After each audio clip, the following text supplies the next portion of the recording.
আসসালামু আলাইকুম সুপ্রিয় দর্শক, চলে আসলাম এই মুহূর্তে পাওয়া সবচেয়ে গুরুত্বপূর্ণ আবহাওয়ার নতুন আপডেট নিয়ে।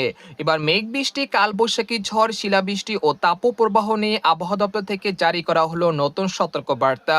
আগামী 7ই এপ্রিল মঙ্গলবার থেকে বাংলাদেশ এবং পশ্চিমবঙ্গের দিকে ধেয়ে আসছে শক্তিশালী কালবৈশাখী ঝড়, শিলাবৃষ্টি ও ভারী বৃষ্টিপাত।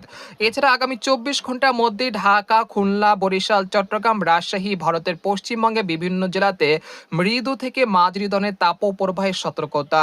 তো আজ 4 এপ্রিল শনিবার এবং আগামীকাল 5 এপ্রিল রবিবার কেমন থাকতে চলেছে আগামী 24 থেকে 48 ঘন্টার আবহাওয়া বাংলাদেশ থেকে শুরু করে ভারতের পশ্চিমবঙ্গ, আসাম, মেঘালয়, উত্তর থেকে ত্রিপুরা রাজ্যে আগামী 24 থেকে 48 ঘন্টার মধ্যে কোন কোন জেলাগুলোতে মৃদু থেকে মাঝারি ধরনের তাপপ্রবাহের আশঙ্কা রয়েছে এবং কোন কোন জেলাগুলোতে সর্বোচ্চ তাপমাত্রা কত ডিগ্রি সেলসিয়াস পর্যন্ত উঠে যেতে পারে এবং আগামী 10 দিনের মধ্যে কোন কোন জেলাগুলোতে কালবৈশাখী ঝড় এবং শিলাবৃষ্টিপাতের সম্ভাবনা রয়েছে। তো এই বিষয়ে আরো বিস্তারিত জানতে হলে ভিডিওটি সম্পূর্ণ দেখতে থাকুন। আর আপনি কোন জেলা থেকে গুরুত্বপূর্ণ আমাদের আবহাওয়ার খবরটি দেখছেন অবশ্যই কমেন্ট করে জানিয়ে দিবেন। আর সবার আগে সবার প্রথম সঠিক আবহাওয়ার খবর জানতে আমাদের চ্যানেলটিকে সাবস্ক্রাইব করে রাখুন। এবার জেনে নেওয়া যাক এক নজরে। বন্ধুরা, পর আমরা সরাসরি ইউরোপিয়ান মেঘমালা আপডেটে চলে আসলাম। তো এখান থেকে আপনারা দেখতে পাচ্ছেন যে এই মুহূর্তে দেশের 8 বিভাগের 64 জেলার আকাশ অধিকাংশ জেলাতে পরিষ্কার রয়েছে। একই সঙ্গে গোটা পশ্চিমবঙ্গ এবং উত্তরবঙ্গের আকাশও অনেকটা পরিষ্কার রয়েছে। তবে রাজশাহী, ঢাকা, খুলনা, বরিশাল, ভারতের পশ্চিমবঙ্গের বিভিন্ন জেলার উপর দিয়ে মৃদু থেকে মাঝারি ধরনের তাপপ্রবাহ বয়ে যাচ্ছে। গতকাল দেশের সর্বোচ্চ তাপমাত্রা রেকর্ড করা হয়েছে রাজশাহী, চাঁপাইনবাবগঞ্জ, সিংড়া, পাবনা, শায়লকুপা, মেহেরপুর, চুয়াডাঙ্গা এই রাজশাহীর প্রায় জেলাগুলোতে প্রায় 38 থেকে 39 ডিগ্রি সেলসিয়াসের কাছাকাছি। এবং এই তাপপ্রবাহ পরিস্থিতি আগামী 72 ঘন্টা থেকে আগামী 5 এপ্রিল পর্যন্ত চলমান থাকতে পারে। এর ফলে দেশের বিভিন্ন অঞ্চলে তাপপ্রবাহের কারণে অনেকটাই গরমাক্ত পরিস্থিতি তৈরি হতে পারে। তবে সিলেট বিভাগের বিভিন্ন জেলাতে বিক্ষিপ্ত আকারে বৃষ্টি বা বজ্রসহ বৃষ্টিপাত হতে পারে এই সময়। এবং আগামী 7 এপ্রিলের মধ্যে দেশের বিভিন্ন অঞ্চলে কালবৈশাখী ঝড় এবং শিলা বৃষ্টিপাত হতে পারে। সেই সময় এই তাপপ্রবাহ অনেকটাই কমে যেতে পারে ইনশাল্লাহ। তো আপনারা দেখতে পাচ্ছেন যে আজ রাতে দেশের কোথাও বৃষ্টিপাতের সম্ভাবনা নেই। একই সঙ্গে গোটা পশ্চিমবঙ্গ সেরকম বৃষ্টি বা বজ্রসহ বৃষ্টিপাতের সম্ভাবনা আপাতত দৃষ্টিতে দেখা যাচ্ছে না। তারপর 4 এপ্রিল শনিবার দেখা যাচ্ছে ঢাকা, খুলনা, বরিশাল, রাজশাহী, ভারতের পশ্চিমবঙ্গের বিভিন্ন জেলার আকাশ অনেকটা পরিষ্কার থাকতে পারে। তবে সিলেট, জৈন্তাপুর, কানাইঘাট, মৌলভীবাজার এই অঞ্চলের 2-1টি জেলাতে বিক্ষিপ্ত আকারে বৃষ্টি বা বজ্রসহ বৃষ্টিপাত হতে পারে 4 এপ্রিল শনিবার ভোর সকাল 6টার দিকে। এছাড়া পার্বত্য চট্টগ্রাম বিভাগের খাগড়াছড়ি, রাঙ্গামাটি, বিলাইছড়ি, কুমিল্লা এই অঞ্চলের আকাশ আংশিক মেঘলা থেকে মেঘাচ্ছন্ন থাকতে পারে সকালের দিকে।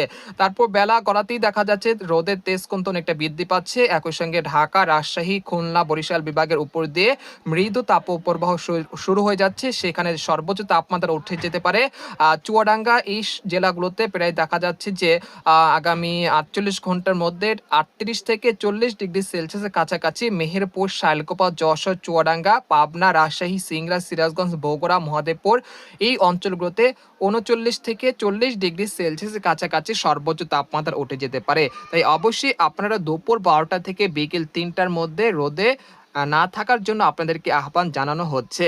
অবশ্যই এই সময় যদি রোদে থাকেন তাহলে আপনাদের শরীর অনেকটা অস্বস্তি অনুভব হতে পারে। তাই অবশ্যই আপনারা ছায়ার তলে থাকার চেষ্টা করবেন।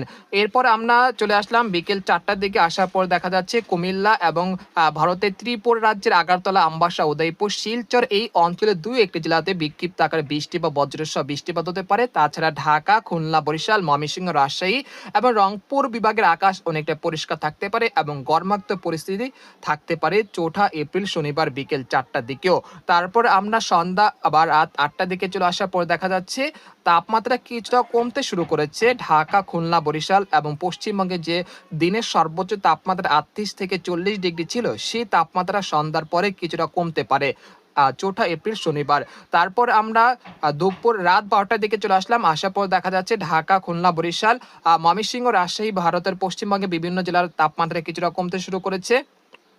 তারপর 5 এপ্রিল রবিবার একটি পশ্চিমী ঝঞ্ঝা ভারতের বিহার রাজ্য থেকে বাংলাদেশের দিকে আসতে পারে, যার ফলে দেশের 2-1টি জেলার আকাশ মেঘলা থেকে মেঘাচ্ছন্ন হতে পারে 5 এপ্রিল রবিবার সকাল থেকে সন্ধ্যার মধ্যে। দেখা যাচ্ছে রংপুর, রাজশাহী, ময়মনসিংহ, ঢাকা এবং ভারতের পশ্চিমবঙ্গের 2-1টি জেলার আকাশ কিছুটা মেঘলা থেকে মেঘাচ্ছন্ন হতে পারে এবং সেই মেঘ থেকে পার্বত্য চট্টগ্রাম বিভাগের খাগড়াছড়ি, রাঙ্গামাটি, বিলাইছড়ি, চট্টগ্রাম, সীতাকুণ্ড, কুমিল্লা এই অঞ্চলগুলোতে 5 এপ্রিল রবিবার দুপুর 2টা থেকে বিকেল 4টার মধ্যে কিছুটা কিছুটা বৃষ্টি এবং বজ্রসহ বৃষ্টিপাত হতে পারে। এর ফলে তাপমাত্রা কিছুটা হ্রাস পেতে পারে চট্টগ্রাম বিভাগের উত্তরে যে জেলাগুলো রয়েছে সেখানকার। তারপর ৬ এপ্রিল সোমবার থেকে দেখা যাচ্ছে আবহাওয়ার কিছুটা বড় পরিবর্তন আসতে চলেছে। বঙ্গোপসাগর থেকে প্রচুর পরিমাণ জলীয় বাষ্প ঢুকবে এবং উত্তরে হাওয়ার কারণে কিছুটা মেঘমালা তৈরি হতে পারে রংপুর, রাজশাহী বিভাগের ২-১টি জেলাতে, এবং সেই মেঘ থেকে বিকেল বা সন্ধ্যার দিকে দেখা যাচ্ছে ঢাকা বিভাগের ফরিদপুর, মাদারীপুর, সিংড়া, খুলনা, বরিশাল এই অঞ্চলের ২-১টি জেলাতে বিক্ষিপ্ত আকারে বৃষ্টি বা বজ্রসহ বৃষ্টিপাত হতে পারে ৬ এপ্রিল সোমবার দুপুর ২টা থেকে বিকেল ৪টার মধ্যে। তো এই বৃষ্টিপাতের কারণে কিছুটা ঠান্ডা পরিস্থিতি তৈরি হতে পারে ঢাকা, খুলনা, বরিশাল এই বিভাগে যে জেলাগুলো রয়েছে সেখানে। আমরা দেখতে পাচ্ছি যে সন্ধ্যা ৬টার মধ্যে বিক্ষিপ্ত আকার বৃষ্টিপাত হতে পারে পদ্মা নদী তীরবর্তী অঞ্চলগুলোতে, এছাড়া খুলনা, যশোর, চুয়াডাঙ্গা এই অঞ্চলগুলোতে বৃষ্টিপাত হতে পারে, যার ফলে আগামী ৬ এপ্রিল থেকে তাপপ্রবাহ কিছুটা কমে আসতে শুরু করবে। তারপর ৬ এপ্রিল রাত ১০টা থেকে বা ভোর রাত ৪টা পর্যন্ত দেশের কোথাও বৃষ্টিপাতের সম্ভাবনা না থাকলেও ৭ই এপ্রিল মঙ্গলবার সকাল থেকেই রাজশাহী, ঢাকা, খুলনা, বরিশাল বিভাগের উপর একটি শক্তিশালী কালবৈশাখী ঝড় অবস্থান করতে পারে, যার ফলে ঢাকা, ফরিদপুর, মাদারীপুর, মুন্সিগঞ্জ, নারায়ণগঞ্জ, খুলনা, যশোর, সাতক্ষীরা, মেহেরপুর, চুয়াডাঙ্গা এই অঞ্চলগুলোতে বৃষ্টি এবং ভারী বৃষ্টিপাত হতে পারে ৭ই এপ্রিল মঙ্গলবার সকাল ৮টার দিকে। তারপর বেলা ১১টার দিকে দেখা যাচ্ছে খুলনা, বরিশাল, চট্টগ্রাম এবং ভারতের ত্রিপুরা রাজ্যের বিভিন্ন জেলাতে শক্তিশালী কালবৈশাখী ঝড় আঘাত হানতে পারে ৭ই এপ্রিল মঙ্গলবার বেলা ১১টার দিকে। তারপর দুপুর ২টার দিকে দেখা যাচ্ছে চট্টগ্রাম, খাগড়াছড়ি, রাঙ্গামাটি, বিলাইছড়ি, সন্দ্বীপ, হাতিয়া এই অঞ্চলের ২-১টি জেলাতে বিক্ষিপ্ত আকার বৃষ্টি বা বজ্রসহ বৃষ্টিপাত হতে পারে ৭ই এপ্রিল মঙ্গলবার দুপুর ২টা থেকে বিকেল বা সন্ধ্যা ৬টার দিকে। তারপর আমরা সন্ধ্যার দিকে দেখা যাচ্ছে দেশের আকাশ অনেকটা পরিষ্কার হয়ে যাচ্ছে। তারপর আবারও ৮ই এপ্রিল সকাল থেকে সন্ধ্যার মধ্যে দেশের ২-১টি জেলাতে বিক্ষিপ্ত আকার বৃষ্টি বা বজ্রসহ কালবৈশাখী ঝড় হতে পারে। তারপর ৯ এপ্রিল বৃহস্পতিবার দেশের ৮ বিভাগের ৬৪ জেলাতে শক্তিশালী কালবৈশাখী ঝড়, শিলাবৃষ্টি, ভারী বৃষ্টিপাত হতে পারে। এর ফলে রাত ও দিনের তাপমাত্রা সর্বোচ্চ ৫ ডিগ্রি সেলসিয়াস পর্যন্ত কমে যেতে পারে। এর ফলে সারা দেশে শীতের মতো একটি আবহাওয়া পরিস্থিতি তৈরি হতে পারে। অর্থাৎ বর্তমানে যে গরমাক্ত পরিস্থিতি রয়েছে সেই গরমাক্ত পরিস্থিতি অনেকটা পরিবর্তন হয়ে আরামদায়ক আবহাওয়া পরিস্থিতি সৃষ্টি হতে পারে আগামী ৯ এপ্রিল বৃহস্পতিবার থেকে। তারপর ১০ই এপ্রিল দেখা যাচ্ছে দেশের বিভিন্ন অঞ্চলের আকাশ আংশিক মেঘলা থেকে মেঘাচ্ছন্ন থাকতে পারে। তারপরে আবারও ১১ এপ্রিল থেকে দেশের বিভিন্ন অঞ্চলে আবারও তাপমাত্রা বৃদ্ধি পেতে পারে এবং দেশের বিভিন্ন অঞ্চলে আবারও শুরু হয়ে যেতে পারে তাপপ্রবাহ। তবে এই পরিস্থিতি আপনাদেরকে জানানো হবে পরবর্তী ভিডিওতে। তো আজকের খবর এখানে শেষ করতে চাচ্ছি। সবাই ভালো থাকুন, সুস্থ থাকুন, আল্লাহ হাফেজ।